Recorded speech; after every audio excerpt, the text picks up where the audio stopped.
Hi, Mr. Huddleson. Thank you so much for seeing me today. I really appreciate it. You are the Greene County Administrator, correct? Yes, ma'am. All right. Could you explain a little bit more about what you do as the administrator? So I'm responsible for all of the departments under the Board of County Commissioners. I'm also responsible to put together, recommend a budget for their approval, and then administer that budget throughout the year. Okay. So we've been learning about how the Veteran Services budget works, and we heard that it comes out of the general fund. Is that correct? That is correct. Mm-hmm. Can you explain the difference between a service that comes out of the general fund and a service that has a set amount that's supposed to be used for it specifically? Sure. So a good example of a special purpose levy department would be our Children's Services Department. It's a division of Job and Family Services. There's a special purpose levy that's out there for Children's Services, raises about $5.5 million a year, five and a half. Those dollars can only be spent on child welfare issues. They can't be spent by the sheriff's office or the auditor or the commissioners. It's only for all those monies are dedicated to that. Much like a grant that we might get from the state or the federal government, they are all have a dedicated purpose. The departments under the Board of County Commissioners they sort of share a pie.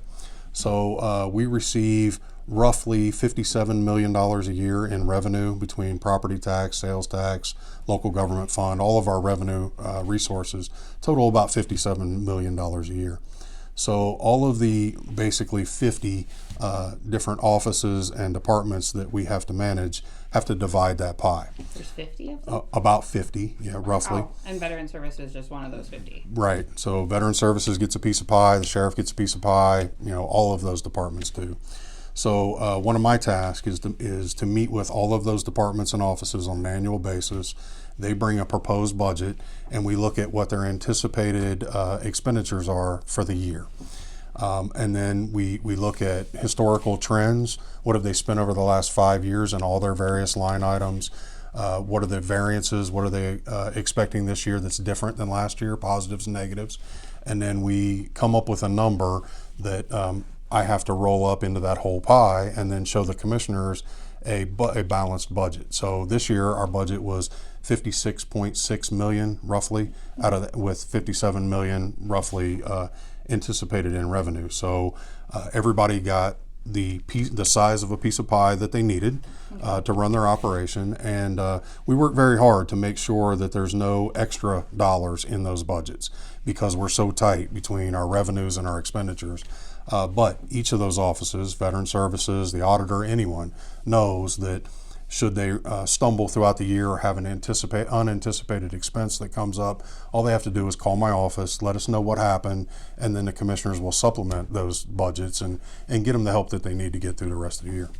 So if a service ended up coming up short for whatever reason or something happened, so like for Veteran Service, since we're using them as the example, if they ended up with a couple extra veterans that needed financial aid and they just didn't have it added into their budget because they were unexpected, they would just have to call you and explain the situation. Yes, so in their financial assistance line item, if they exhausted that in October and they gave me a phone call and I talked to Tim and he said, hey, here's what happened, here's where we spent the money, then I would, at the very next meeting, explain that to the commissioners, put on a transfer of appropriations, and then we would send additional money into their budget. So within a week or so, they would have additional resources to serve veterans for the rest of the year. That's cool. Those things happen all the time, and that's what happens when we run our budgets tight and we don't allow any fluff, if you will, in the budgets. Then anything that's unanticipated hurts. So in the sheriff's office, for example, if there were a couple patrol cars that were in accidents and he didn't have enough money to pay for those repairs because he didn't anticipate those accidents, he's going to give me a call. I'm going to talk to the commissioners. We're going to appropriate additional funds so that they can take care of those repairs. That's just the way the commissioners manage our budget. So if one of these services, so of these 50 pie pieces, ended up getting significantly larger chunk of the pie than they really needed, what might be the fallout of that?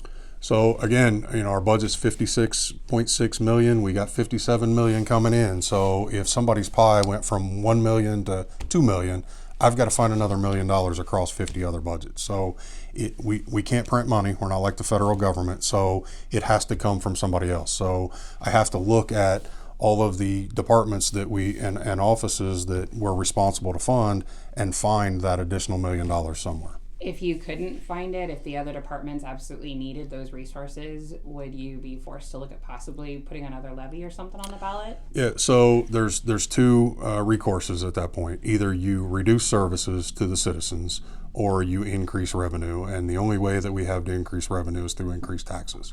The commissioners have the authority, and we still have the ability to increase sales tax. So if that were to happen, and we would have to raise another couple $1 million a year, commissioners could raise sales tax, and then all of us that are shopping at the stores would pay a little bit more in order to generate more revenue to supply that service. Okay, so if we were to, give one of the services their up to ceiling, because I know that that's how they work, right? Not to exceed means there's a ceiling on how much they can be given, but it doesn't mean that they are supposed to get exactly that amount, right? Yeah, so for veteran services specifically, 5901 of the code talks about the commissioners can levy up to 0.5 mils of property tax valuation. So it doesn't mean, and the commissioners have not done that as a special purpose levy. It's just part of our inside millage at this point, but they could. They would have that, if veteran services were to come to us and say, this is what we need, this is the services we want to provide, and it's $2.3 million. The commissioners could then put on a levy specifically for veteran services up to that amount. It could be a $2.3 million a year levy solely for veteran services. That is an option. Would be an additional tax. It would be right? an additional tax, absolutely. So it would add on to the tax base burden in that sense Right. to do so. Okay.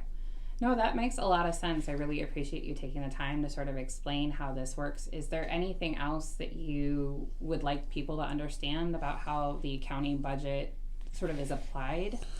Well, a couple things I would say. You've asked me about additional taxes. I know that the commissioners, as well as the department heads and the other elected officials that I work with, they're all dedicated to not causing an increase in taxes. Nobody, we understand the burden that taxes are. We all want to provide the services to the citizens, but we're all sensitive to, we want to do it within the resources that we have. No one wants to increase taxes. Not one single department head or elected official that I talk to wants to be the cause of increased taxes. The other, we've talked about veteran services here quite a bit. I do want to make it clear that the commissioners and I are absolutely dedicated to fulfilling the needs of veterans. And if there are veterans out there that are not receiving a benefit or a service that they need, we want to know about that. It may be something that Veteran Services can provide, but more than likely it's a service that another entity is responsible for providing. And we want to make sure that vet gets that help that they need, the VA, wherever that's at. Right? Whether it's the VA or if it's scholarships for children of vets, that's a state benefit that's already provided. So we want to make sure that vet gets in touch with the right office at the state so they can take advantage of that. And that's one of the great things that our veteran service officers do. They're aware of those programs, and when a vet comes in and sits down with them, they'll steer them to those services. So we are dedicated to making sure that everybody gets what they need Without going over a budget. Without increasing our taxes. I take a balanced budget very serious. As I said before, we do not have the ability to print money, and if we borrow money, then we have to pay that back as well, and we're not going to borrow money on your behalf and then increase your taxes to pay for it. No, it's definitely appreciated. I really appreciate you sitting down and talking to me, Mr. Huddleson, and helping me to understand better how all this works. No problem at all. Thank you.